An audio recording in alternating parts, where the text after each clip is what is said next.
राज्य कर्मचारी संघ ने किया सेवानिवृत्त कर्मचारियों का सम्मान। शिक्षक दिवस के उपलक्ष्य में आयोजित कार्यक्रम में बोले राज्य मंत्री, कर्मचारियों के हितों के लिए दिन रात तैयार। तो संगठन के प्रदेश अध्यक्ष ने भी सरकार को चेताया। आज मध्य प्रदेश राज्य कर्मचारी संघ द्वारा 10वीं बार सेवानिवृत्त कर्मचारियों का सम्मान समारोह आयोजित किया गया, जिसमें पिछले 2 वर्षों में समस्त विभाग से रिटायर हुए कर्मचारियों को शॉल, श्रीफल और प्रमाण पत्र के अलावा भारत माता की तस्वीर देकर सम्मानित किया। इस मौके पर प्रदेश सरकार के राज्य मंत्री बृजेंद्र सिंह यादव, मध्य प्रदेश राज्य कर्मचारी संघ के प्रदेश अध्यक्ष जितेंद्र सिंह, जिला अध्यक्ष संतोष शर्मा के अलावा प्रदेश स्तरीय पदाधिकारियों के साथ जिले भर के कर्मचारी मौजूद रहे। इस कार्यक्रम में मुख्य अतिथि के रूप में मौजूद प्रदेश सरकार के राज्य मंत्री बृजेंद्र सिंह यादव ने कहा कि यह एक शानदार कार्यक्रम है, जिसमें शिक्षक दिवस के मौके पर शिक्षकों सहित बुजुर्ग कर्मचारियों का सम्मान करने का अवसर प्राप्त हो रहा है। वहीं राज्य मंत्री ने कहा कि आपकी सेवा और सहयोग के लिए मैं 24 घंटे मौजूद हूं और आपकी जो भी समस्या और मांगे हैं उन्हें प्रदेश के मुख्यमंत्री शिवराज सिंह तक ले जाऊंगा। साथ ही इन्होंने कहा कि आप हमारे परिवार का सदस्य माने। आप हमें परिवार का सदस्य माने। मैं आज जो भी हूं आप सभी के सहयोग से ही हूं। मैं प्रदेश भर के लिए मंत्री हो सकता हूं, लेकिन आपके लिए तो भाई ही हूं। इसलिए जो भी समस्या सुझाव हो मुझे अवश्य बताएं। वहीं इस कार्यक्रम में राज्य कर्मचारी संघ के प्रदेश अध्यक्ष जितेंद्र सिंह ने कहा कि हम लोग अभी तक सरकार से कई बार आग्रह कर चुके हैं, लेकिन सरकार मानने को तैयार नहीं है और शिक्षकों को सुप्रीम कोर्ट के आदेश के बाद भी गैर शिक्षकीय कार्य में लगाया जाता है। वहीं इन्होंने कर्मचारी के हितों की कई मांगें राज्य मंत्री के सामने रखी और कहा कि पिछले दिनों ऐतिहासिक आंदोलन हुआ था और अब सभी कर्मचारी संगठन एक हैं और एक साथ 52 संगठन मिलकर कर्मचारी के हितों की मांग कर रहे हैं। इसलिए सरकार को सोच लेना चाहिए कि कर्मचारी में फूट नहीं है और उनके अधिकारी की लड़ाई हम लड़ते रहेंगे। इसलिए सरकार को बात का रास्ता अपनाना चाहिए, ना कि अड़ियल रवैया। वहीं जिलाध्यक्ष संतोष शर्मा ने कर्मचारी हितों की मांग रखते हुए कहा कि कर्मचारियों की सेवा पुस्तिका की जो समस्या है उसका समाधान कराया जाए, जिससे कि अशोकनगर जिले भर में लगभग 3500 के आसपास शिक्षकों को समय वेतनमान का लाभ मिल सके। वहीं इन्होंने कहा कि 2 दिन पहले कलेक्टर ने राशन दुकानों पर नोडल बनाए गए 4 शिक्षकों को निलंबित किया था, जबकि राशन दुकान संचालकों पर कोई कार्रवाई नहीं की गई। इसलिए ऐसी कार्रवाई से शिक्षकों को बचाना चाहिए, जिसके बाद राज्य मंत्री ने निलंबित किए गए शिक्षकों को बहाल करने का भरोसा दिलाया। जब हमने 8 जुलाई को सरकार को नोटिस दिया था तो हम 5% डीए, माननीय मंत्री जी, जब हमने सरकार को नोटिस दिया था तो हम मात्र 5% डीए की मांग कर रहे थे कि हमारा 5% डीए दे दिया जाए, लेकिन आपकी सरकार ने हमारी बातों पर ध्यान नहीं दिया और वो मांग अब 16% पे आकर रुक गई, क्योंकि 14 जुलाई को केंद्र ने फिर 11% डीए देके हमारा जो अंतर था वो 16% कर दिया है। और बार बार सरकार करती है मंत्री जी की आर्थिक स्थिति खराब है।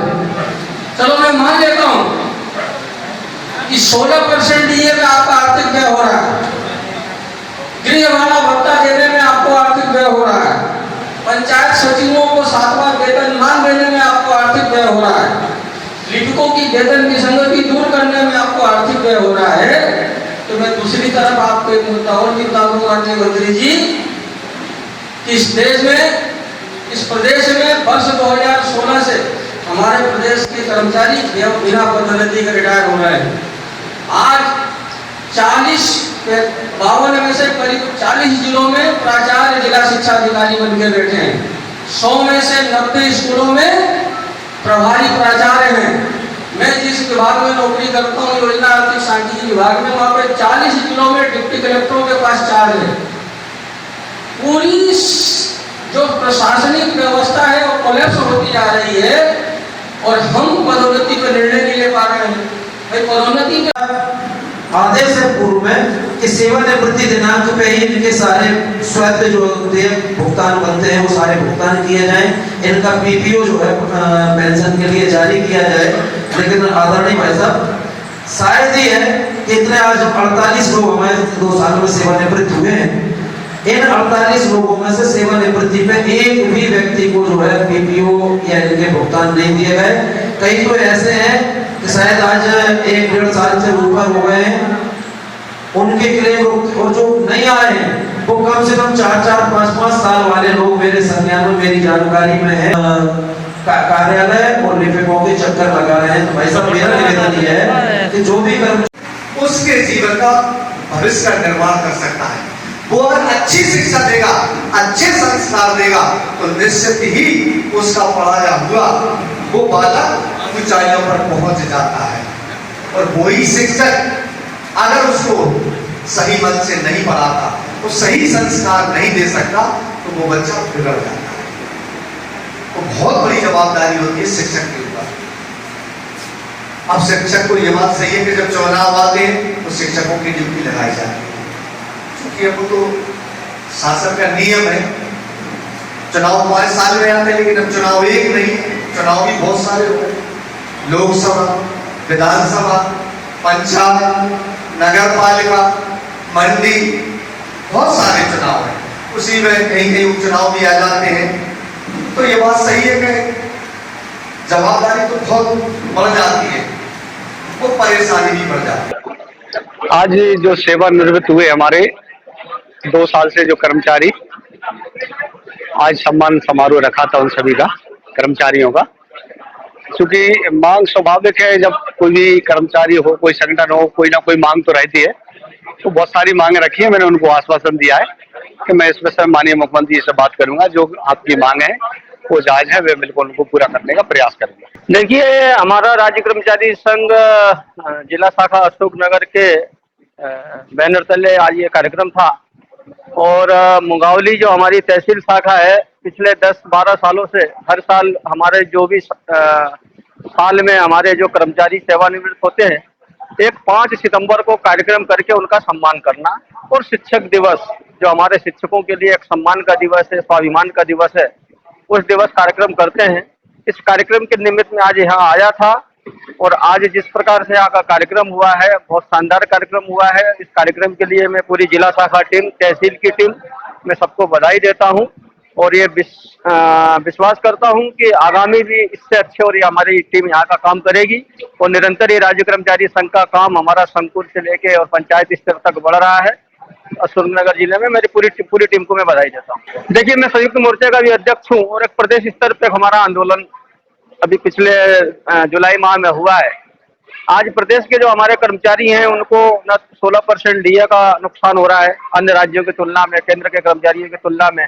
पिछले 6 साल से हमारी पदोन्नति रुकी पड़ी है। हमारे पंचायत सचिवों को 7वां वेतनमान नहीं मिल पा रहा है। लिपिकों की वेतन विसंगति सरकार दूर नहीं कर रही है। शिक्षकों को पद नाम देने में सरकार आनाकानी कर रही है।